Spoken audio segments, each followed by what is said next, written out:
Bab 052. Namun Aprilia malah berkeringat. Kondisi mobil yang tak bergerak sedari tadi hingga sore menjelang membuat udara pengap ditambah banyaknya deretan mobil-mobil yang juga terjebak macet di sini. Kita turun ya, kita cari tempat istirahat. Aku gak apa-apa mas. Kekeh Aprilia. Wajahmu pucat sayang. Uap Boril yang sangat cemas melihat wajah istrinya yang tersiksa karena lelah. Dan pegal akibat terlalu lama duduk. Lex. Coba cari penginapan lewat sini. Alex menganggukkan kepalanya. Lalu mengambil ponsel dan mencari alamat penginapan yang dekat dari sini. Hanya ada penginapan kurang lebih 1 kilometer dari sini pak. Dan itu juga gak bisa naik mobil. Hanya melewati jalan setapak kalau mau cepat. Aku gak apa-apa mas, sungguh. Hibur Aprilia yang merasa kalau ia baik-baik saja. Stella merasa sangat kasihan sekali pada Aprilia. Menyesal membujuk Aprilia untuk mengusulkan ide liburan pada ayahnya waktu itu. Ia pikir Aprilia akan memilih pantai. Tahunya puncak. Dan mereka tak menyangka akan terjebak macet dalam jangka waktu yang lama begini. Stella lalu melihat dengan seksama dan terkejut ketika menyadari sesuatu. Mai. Stella menatap nyalang dan terkejut. Boril pun mengikuti arah pandang putrinya. Ya Tuhan. Terlihat gaun yang dipakai Aprilia basah di bawah perut serta terdapat air mengalir di sela-sela kakinya menuju betis. Aprilia menangis, ia panik. Mas, aku kenapa? Mas, Mai. Stella lalu keluar dari mobil dan membuka pintu belakang. Begitu juga dengan Alex. Boril sama paniknya namun ia tetap harus menguasai dirinya. Tenanglah sayang. Boril langsung membuka jaketnya dan memasangkan di tubuh istrinya.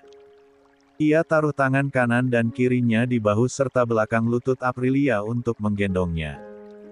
Saya bantu pak. Dibantu Alex dan Stella, Boril bisa membopong Aprilia dalam gendongannya. Ia mengedarkan pandangannya. Mereka terjebak macet dengan puluhan mobil yang memenuhi jalan serta kebun-kebun di kanan dan kirinya. Banyak pengendara mobil yang lain ikut panik melihat Boril yang menggendong istrinya yang tengah hamil besar tersebut. Saya harus lewat mana ini?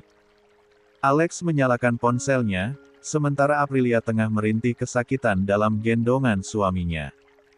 Stella mengambil tisu dan milap keringat di wajah Aprilia. Ayo pak. Kita ke sana. Tolong minggir, beri jalan. Beri jalan. Seru Alex kala mereka membelah jalanan yang dipadati pengendara lain. Sebagian penasaran dan sebagian ada yang mengambil ponsel lalu mengabadikannya lewat video. Stella yang mengetahuinya langsung bicara dengan nada yang keras. Kalau sampai ada yang upload video dan foto kami, saya tuntut kalian ya. Satu persatu ponsel pun diturunkan dan mereka perlahan memberi jalan bagi rombongan Boril untuk pergi. Boril pun membawa Aprilia berjalan cepat diikuti Stella. Sementara Alex memimpin di depan. Mereka mencari klinik terdekat demi mendapatkan pertolongan pertama untuk Aprilia. Boril terus berjalan menyusuri padatnya kendaraan dan jalan yang licin serta terjal karena mereka baru melewati daerah belum sampai ke jalan raya. Merasakan pegangan Aprilia yang makin erat di lehernya dan wajah Vienna yang semakin pucat. Sayang, bertahanlah. Mas akan cari klinik. Aprilia menangis menahan sakit akan kontraksi di perutnya. Masih menginjak bulan ke-8. Tapi entah mengapa ia merasakan kontraksi sekarang. Awalnya hanya terasa setiap 15 menit. Namun kini semakin sering. Mulas dan sakit di pinggangnya membuat Aprilia menjerit tertahan. Mas, Boril pun tak kuasa menahan tangisnya. Ini adalah kali pertama melihat istrinya susah payah dalam keadaan hamil besar begini. Boril tak tahu apakah Aprilia akan melahirkan atau tidak. Karena ia tak menunggu Amanda saat melahirkan Stella dulu. Ya Tuhan, Tolonglah istriku, selamatkan bayi kami, tolonglah kami. Doa yang sama selalu Jia ulangi sepanjang jalan ia melangkah membawa sang istri yang tengah berjuang antara hidup dan mati. Ia terus berjalan cepat meski beberapa kali hampir tersandung batu karena jalan yang sangat jelek dan licin. Saat ia akan tergelincir, Alex akan selalu membantunya dan memberikan bahunya agar misal Boril tersandung atau terjatuh, akan mengenai tubuhnya dulu. Begitu juga dengan Stella yang senantiasa terus menjaga agar Boril tak kehilangan keseimbangan. Mai, yang kuat ya, bentar lagi kita sampai, hari telah beranjak malam. Boril mengatur nafasnya. Tak terhitung berapa lama ia menggendong istrinya. Kini mereka telah sampai di pemukiman penduduk dan dia berharap klinik yang dicari sudah semakin dekat. Alex memeriksa ponselnya dan lewat petunjuk arah serta bertanya pada penduduk setempat. Akhirnya klinik desa yang mereka cari pun terlihat. Klinik sederhana bercat putih hijau dengan pelang nama desa dan kecamatan tempat ini. Boril langsung berjalan lebih cepat dan kedatangan mereka dihampiri perawat-perawat yang memang selalu ada di depan. Tolong istri saya. Mari bawa masuk. Ucap dua orang perawat sambil membimbing mereka cepat masuk ke ruang utama pemeriksaan. Boril lalu meletakkan Aprilia perlahan di atas ranjang. Sementara Alex membantu Stella yang menjatuhkan diri di depan pintu perawatan karena kelelahan dan rasa cemas yang berlebih melihat keadaan Aprilia. Sepanjang perjalanan ia menangis haru melihat perjuangan ayahnya yang menggendong Aprilia tak kenal lelah dari sore hingga malam demi istri dan anaknya. Bangunlah, doakan ibu. Ibu orang kuat. Beliau pasti baik-baik saja. Ucap Alex. Meski ia sendiri sama lelahnya sama paniknya. Namun tak sepadan dengan apa yang dilakukan oleh Boril.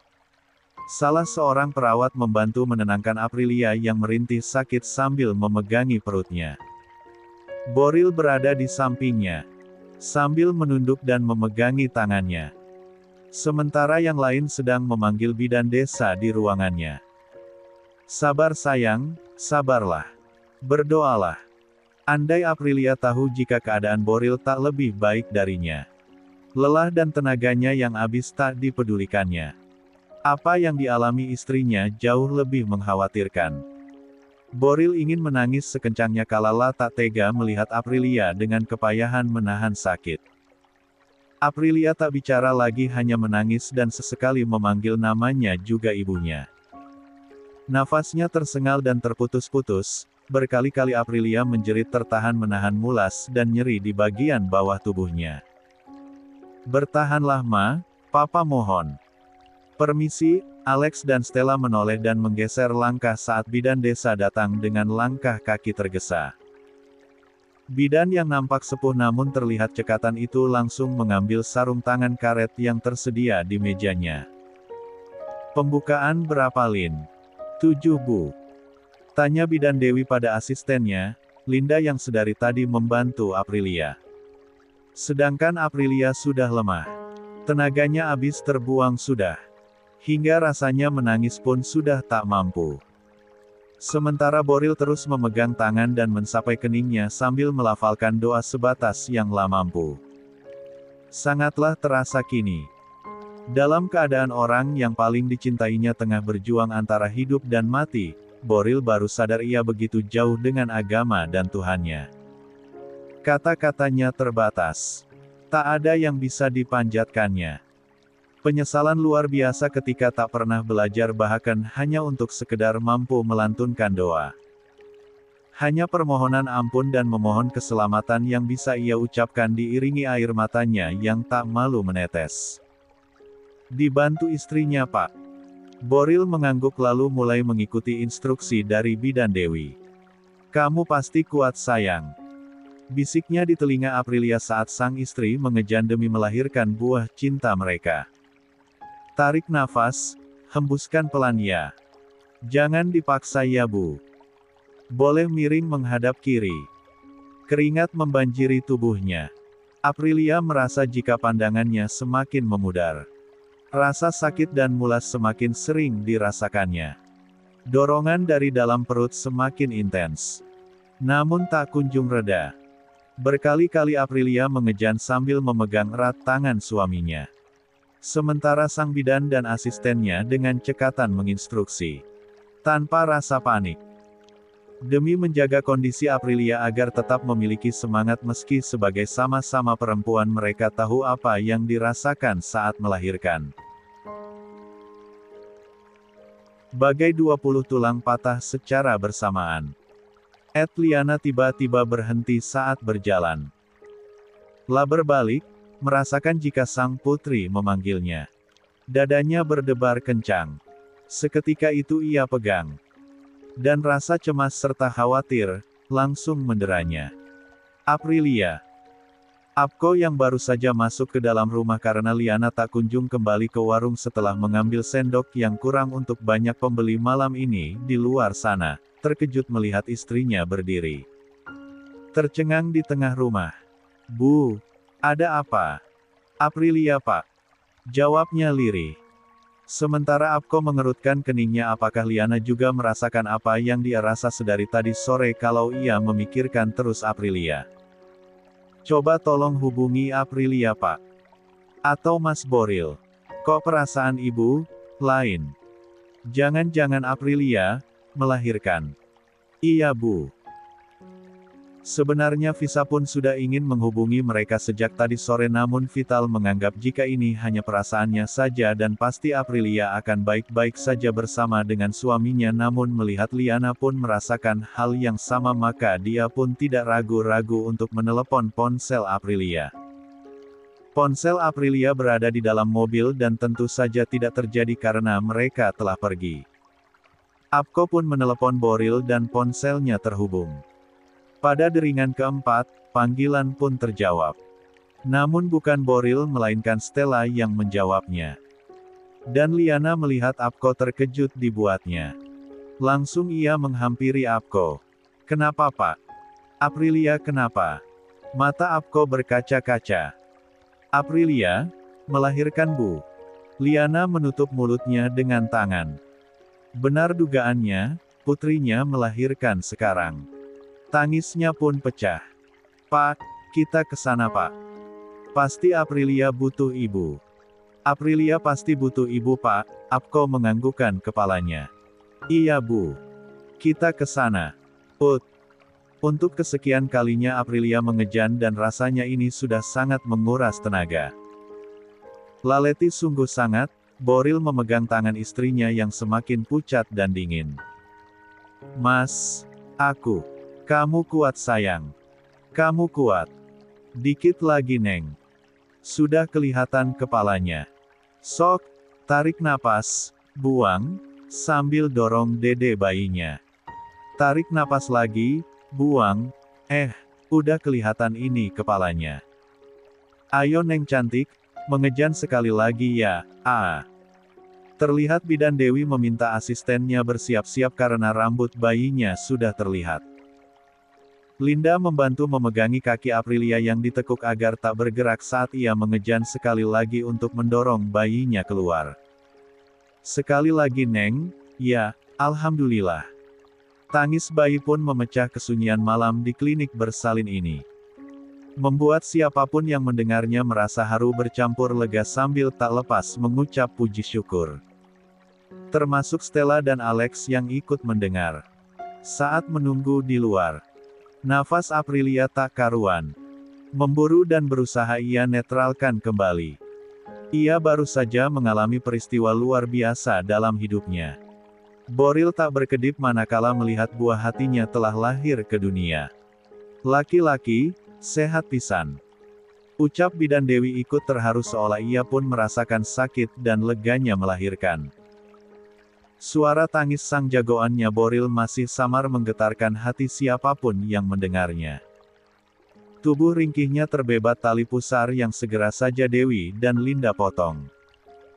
Sambil memandu Aprilia sekali lagi mengejan untuk mengeluarkan ari-arinya. Sekali lagi.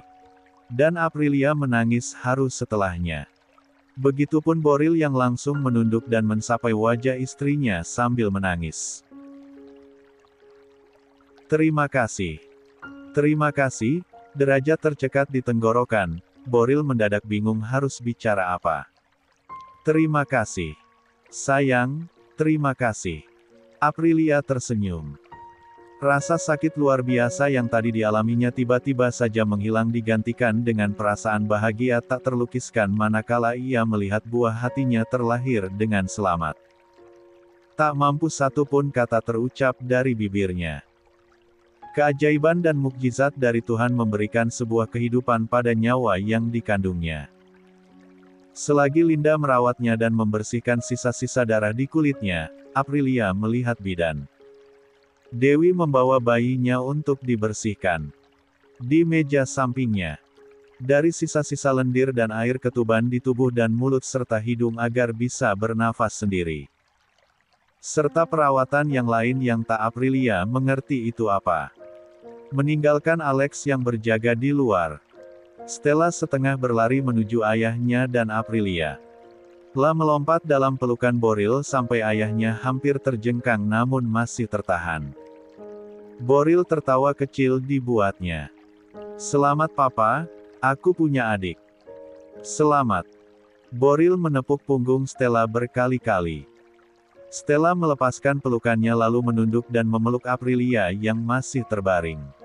Namun meski masih lemah, sudah tersirat kebahagiaan dari wajahnya.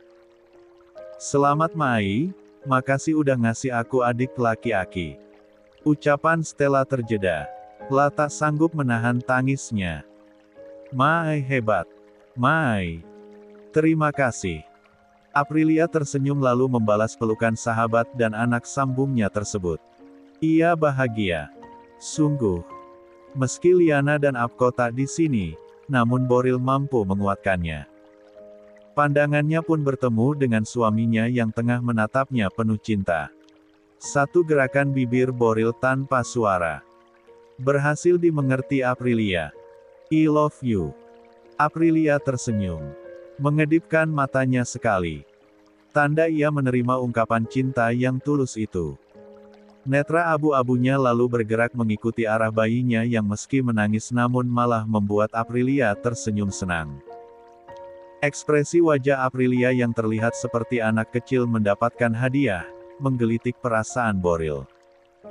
Tak sadar ia ikut tersenyum tertular kebahagiaan Aprilia. Ia lalu menggeser Stella dan mensapa pelipis istrinya. Tak henti ia ucapkan puji syukur pada Tuhan atas karunia-Nya ini. Sok, diazanin dulu, jagoannya. Boril menegakkan tubuhnya.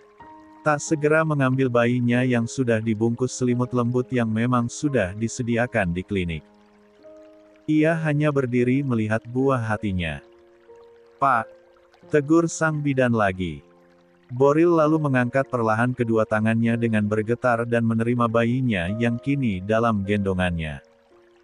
Menatap dalam dan lekat bayi berkulit putih kemerahan bernetra abu tua yang belum bisa melihat dengan sempurna, menggeliat dalam pelukannya. Hidungnya mancung mungil. Bibirnya tipis kemerahan. Sekilas ia melihat gambaran Aprilia Ayu di wajah sang putra. Lalu hal pertama yang dilakukannya sebagai seorang ayah, Boril mendekatkan bibir ke telinga bayi mungilnya. Menahan nafas gugup. Untuk pertama kali dalam hidupnya, suara Boril yang menyeru lembut nama Tuhan akan menjadi kalimat yang pertama didengar oleh sang putra di saat mengawali nafas kehidupannya. Dan lantunan azan Boril adalah lantunan terindah yang pernah didengar oleh Aprilia Ayu sepanjang hidupnya. Udah dong Ma, jangan nangis terus. Ucap Aprilia menenangkan Cindy dalam panggilan video call. 1 jam setelah melahirkan. Dan Aprilia sudah berpindah ke ruang rawat inap yang lebih nyaman dan disediakan untuk ibu yang baru saja melahirkan. Dan box bayi pula. Cindy tak hentinya menangis bersama dengan Bayu. Mereka terharu melihat cucu mereka lahir dengan selamat di usia kandungan 8 bulan dan dalam kondisi yang sangat terbatas. Sehingga harus melahirkan jauh dari orang tua. Stella membuat kamera ponselnya mengarah pada sang adik yang terlelap tidur. "Hayo. Mirip siapa Oma?" "Opa. Aprilia." seru Bayu dan Cindy kompak. Namun segera menutup mulut mereka karena takut membangunkan sang cucu yang mulai menggeliat terusik. Stella ikut terkekeh pelan. Ia jalu membawa ponselnya lagi pada Aprilia hingga wajahnya bisa dilihat. Mertuanya. Aprilia ingin memegang saja ponselnya namun Stella melarang. Dia saja yang pegangi. Nampak dari kamera, Cindy sangat penuh cinta kasih menatapnya. Meski berkaca-kaca dan sesekali mengusap air matanya, namun siapapun tahu kalau Cindy dan Bayu tengah berbahagia. "Mama bersyukur kamu bisa melewati persalinan meski tanpa kami nak, kamu memang perempuan kuat. Dan hebat."